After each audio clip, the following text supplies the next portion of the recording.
representing national media when it comes to debates and things like that.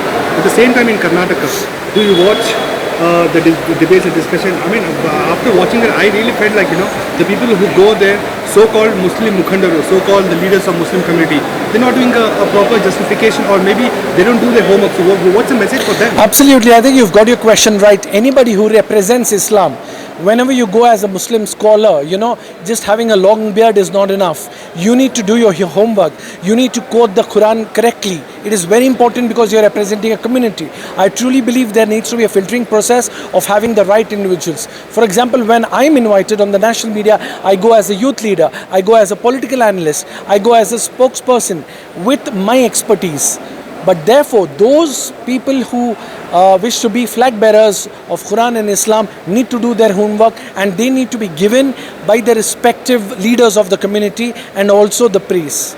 So what do you have to say about this, a tagline or a headline or a banner line which says Muslim Mukhand or Muslim leader? So what do you have to say about this part? I think that is not good enough. The respective news channels who are doing this, they need to do their own research. They need to get in touch with the highest Islamic bodies here in South India, Karnataka and Bangalore, and then get nominations from them. Not just any random person with a long beard and makes no sense getting him on board. I completely condemn and deny this, and I tell all the respective news channels to please prohibit such ruling and have the right people on board.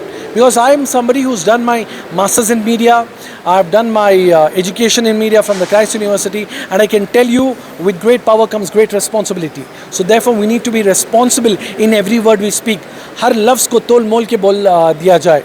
And also, yes. Do you think people are desperate to go sit on the scheme just to get that half an hour space? I think it's very stupid. I think they are doing their own insult for the sake of it. They need to be answerable to the Almighty, to the Prophet. If they're coming out there and speaking words which make no sense, so therefore that 15 seconds or minutes of fame is not enough.